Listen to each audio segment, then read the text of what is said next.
This is the Phoenix, Arizona weather discussion for Wednesday, the 17th of January. I'm Michael Groff. We continue with dry conditions and warmer temperatures for the next several days. Afternoon highs above average for a little while.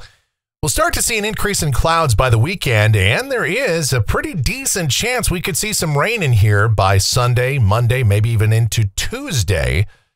So we're going to get into that, all the details surrounding it, and everything else as we dive on in. Let's talk about it. The almanac from yesterday, 70 degrees the afternoon high, a beautiful day, the morning low 44, pretty close to the averages, 68 and 46. And as we take a look outside right now, just before 8 o'clock, we've got sunny sky. We've got 48 degrees at Sky Harbor, dew point 32, 57% is the relative humidity. The winds are light, the barometer steady. Check the temperatures across the nation this morning, and yeah, that Arctic air, oh yeah, it has made its way all the way to the Gulf Coast.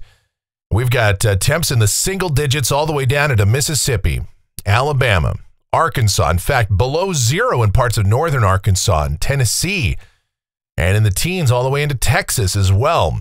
Obviously, way below zero all the way up into the Dakotas and Minnesota. Now, there's going to be another shot of Arctic air that comes in Thursday night and Friday across the east, and then we're going to see a pattern change, and it's going to start to warm up there. But while that's happening, we will also be experiencing a pattern change where clouds will be on the increase, and ultimately that's going to lead to our rain chances coming in. This is the current upper air weather pattern, that trough that brought down the first shot of Arctic air. That's lifting out, and the flow is actually turning somewhat more zonal across the country.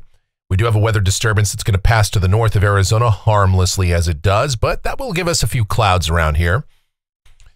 Here's the watch warning map. Still have those wind chill warnings and wind chill advisories all the way down to the Gulf Coast. Hard freeze warnings too.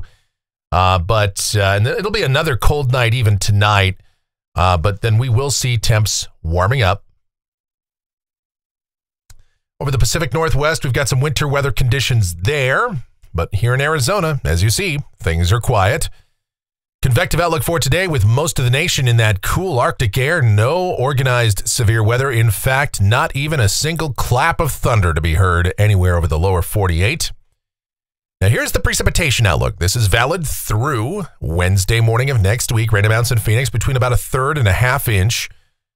And we could see locally higher amounts at a few locations, but it certainly looks like at least a halfway decent rain event is coming our way. And we'll talk about the details of this and try to figure out all of the uncertainty as we get to the models right now. Take a look. This is the GFS, the 06Z run, valid 2 o'clock this afternoon. Troughing, lifting out over the northeast.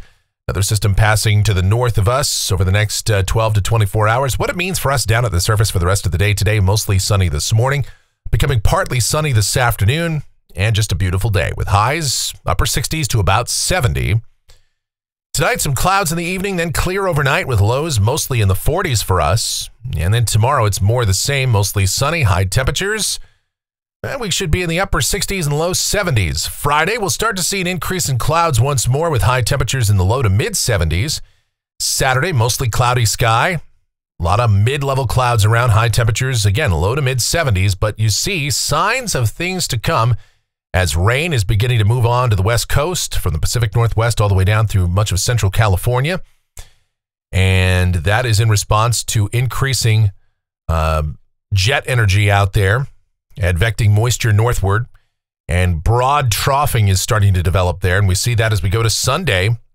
Now, we got moisture moving into Arizona, deeper moisture starting to come in, and we'll see some at least scattered showers around. And again, this is not going to be a washout on Sunday. I know you see this on the map and you think, it's going to be a rainy day on Sunday. It's going to be a day with off again, on again kind of showers. Okay, so scattered showers, mostly light, and high temperatures should manage to still make it into the, I'd say, mid 60s. But with more clouds and precipitation around, obviously, we'll cool it off quite a bit. Now, the limiting factor in all of this is going to be how much, not so much how much moisture there is, but will there be any obvious trigger mechanism to act on it?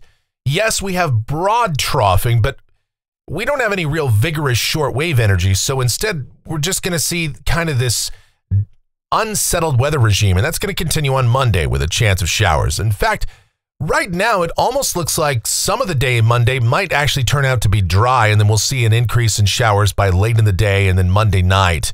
and rain could become likely by then. But we'll work out the timing as we get closer to the event. But right now, just kind of a broadly unsettled forecast for us. The heavier rain, at least on Monday, looks to be across California with some higher terrain snow in the Sierra. But this is a warmer event, so snow levels will be higher. But precipitation could be fairly significant for the California coast and even into some of the valleys of California. Sacramento and San Joaquin valleys could see some decent rain out of this. And then Tuesday, again, showers likely Monday night and at least the first part of the day on Tuesday, and then maybe decreasing by late. But looks like a pretty wet day. At least, again, the first half of the day certainly looks wet. As we've got the rain chances bumped up to the 60% bracket here. And in terms of how much rain, again, we could be looking at anywhere from a quarter to a half inch of rain here. Not bad. And if we get a more organized weather disturbance, that could actually be bumped up a little higher. The moisture is certainly available to us. It doesn't look like we're going to see much in the way of thunder or strong or severe storms, just some good old-fashioned light to occasionally moderate rain. Now, high temperatures during this time, mostly low to mid-60s. Now, as we go to a week from today, this is Wednesday, the 24th, that trough is beginning to move out. We could still see a few showers maybe early on Wednesday. And temperatures pretty close to, if not just ever so slightly below average. And then going out 10 days, this is Friday, the 26th. And we got ridging to the west of us, 585 ridge building in or trying to build in. And then what happens with that energy that's kind of out there just to the south and east of us? You know, the European is showing more of an upper low just to the south of us, this little cutoff low. The GFS has it more closing off over West Texas. You know, either way, I don't know what implications it's going to have on us. This is 10 days out. Talking about closed lows that far out, we don't bother to do that. We're just looking at model trends. And at this point, we could start to dry out and maybe really warm up as much of the nation is under above average upper heights. So no Arctic air intrusions, at least not in a setup like this. And drier and warmer conditions may take shape. But again, in a pattern like this, a lot can change. And we're out here at 10 days, so we'll see. Looking at rainfall for Phoenix off the GFS ensemble. This goes out through the rest of January. The mean? Well, it's about a half an inch. European ensemble, pretty much the same deal. Every member does indicate some precipitation to varying degrees. And we'll get you more info on that. We'll have a little bit better clarity on this as we get closer. Temperatures off the national blend of models, a little bit above average for the next few days, and then temps will fall off here as we see more moisture and unsettled conditions, with highs getting back closer to seasonal averages for late January. And that is going to do it for the Phoenix, Arizona weather discussion for today. My next video is due back here tomorrow morning. Should you happen to enjoy these videos, then be sure to subscribe, like, share, click that notification bell, leave those comments, questions, and suggestions. If you really like what we do here and you want to support us monetarily, you can click that thanks icon below the video here on YouTube and make those monetary contributions. $2, $5, $500, it all helps in the furtherance of this channel, and we really do appreciate that. The executive producer of the Phoenix, Arizona weather discussion is my one and only, the sweetest of all time, the Asian sensation, and proprietor of sweetchildaz.com.org and the Facebook page of the same name, Sweet Child Arizona. Talking about my Michelle, I've got her all linked up down there in the description, so go ahead and show her some love, please. All right, thank you guys so much for watching, all of your continued support. So greatly appreciated. Be safe out there. You guys have yourselves an absolutely amazing rest of your Wednesday.